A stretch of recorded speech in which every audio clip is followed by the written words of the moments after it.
প্রথমেই শুরু হলো বিমের স্টপার লাগানোর কাজ। মেপে মেপে কাঠ আর প্লাইউড সাইজ করে স্টপারগুলো নিখুঁতভাবে বসানো হলো, যাতে ঢালাইয়ের সময় একটুও মাল লিক না করে। কাজটা সহজ নয়। হাতুড়ির ঠক ঠক আওয়াজ আর পেরেকের একটার পর একটা ঘায়ে পুরো সাইট মুখর হয়ে উঠল। কয়েকজন মিলে একের পর এক বিমের স্টপার নিখুঁতভাবে পেতে যখন কমপ্লিট করলাম, তখন ঘড়ির কাঁটা দুপুর ছুঁই ছুঁই। হাত পায়ে ধুলোবালির দাগ আর কপালে ঘামের ফোঁটা জমলেও মনে একটা স্বস্তি ছিল যে বড় একটা ধাপ শেষ হলো। এরপরেই আসল সবচেয়ে ভারী ও সতর্কতার কাজ, বিম ডাউন করা।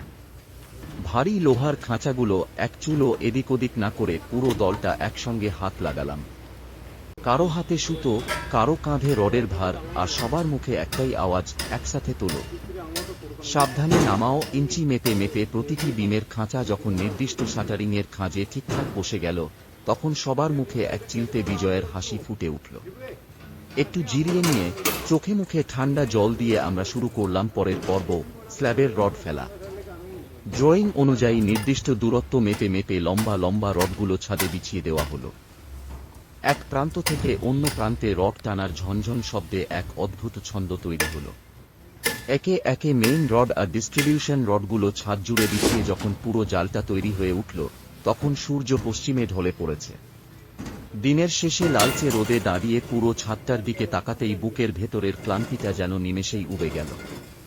এই কয়েকজন মানুষের নিখুঁত বোঝাপড়া আর কঠোর পরিশ্রমে খালি শাটারিংয়ের ওপর আজ দাঁড়িয়ে গেছে লোহার এক মজবুত কাঠামো। আগামীকালের নতুন চ্যালেঞ্জের জন্য প্রস্তুত হয়ে আমরা যে যার মতো আজকের সফল দিনের সমাপ্তি টানলাম। দুপুরের চড়া রোদে কাজের গতি তখন তুঙ্গে, কিন্তু আসল বিপত্তিটা বাঁধল ছাদের ভীম নামানোর সময়। চারপাশের এলবাঁধাই এমন জটিলভাবে ফেঁসেছিল যে ভীমটা কিছুতেই তার নির্দিষ্ট খাঁজে নামানো যাচ্ছিল না। সময় যত গড়াচ্ছিল, নিচে দাঁড়ানো কারিগর থেকে শুরু করে ছাদের উপরের ছেলেদের কপালে চিন্তার ভাঁজ তত চড়া হচ্ছিল।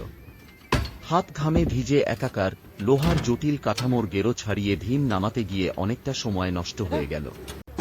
শেষে আর উপায় না দেখে সবাই একসঙ্গে হেঁয়ো বলে ডাক দিল। একজনের কাঁধে ভর দিয়ে আরেকজনের হাতে রডের খাঁজ ধরে পুরো দল একজোট হয়ে শেষমেশ সেই ভারী ভীমটাকে নামিয়ে সঠিক জায়গায় বসাল। কিন্তু খাঁজে বসানোর পর দেখা গেল কাজের জায়গা ঠিকঠাক সামাল দেওয়া দরকার। হাতের কাছে বাড়তি ঢাকনা না পেয়ে তখনই চোখ গেল ক্লাবের পুরনো তেরপল আর তাঁবুর দিকে। সময় নষ্ট না করে কয়েকজন মিলে কাঁচি ছুরি দিয়ে ক্লাবের তাঁবুটা কেটে মাপমতো তৈরি করে পেতে বসিয়ে দিল, যাতে কাজের জায়গাটা নিখুঁতভাবে প্রস্তুত থাকে। এরপর শুরু হলো সবচেয়ে পরিশ্রমের ধাপ, নিচ থেকে একে একে ভারী রড ছাদের উপরে তোলার পালা। নিচে কয়েকজন কাঁধ দিয়ে ঠেলছে আর উপরে বাকিরা টেনে তুলছে ধাতব ঠনঠনস এবং কংক্রিটের নিচে সঠিক আস্তরণ পায়, তাই ভীমের তলায় আর পাশে ইঞ্চি মেপে মেপে সিমেন্টের তৈরি ছোট ছোট কভার ব্লকগুলো গুঁজে দেওয়া হলো। প্রতিটি ব্লকের জায়গা ঠিক করা মানেই ছাদের দীর্ঘস্থায়ী মজবুতি নিশ্চিত করা। রহমত নিজে খুঁটিয়ে খুঁটিয়ে দেখছিল কোথাও কোনো গ্যাপ রয়ে গেল কিনা। কভার ব্লকের কাজ শেষ হতেই পুরো দলের মধ্যে একটা নতুন চনমনে ভাব চলে এলো। এবার আসল ময়দান, ছাদের স্ল্যাবের রড বিছানোর পালা। চারিদিকে ছড়িয়ে ছিটিয়ে থাকা 8 আর 10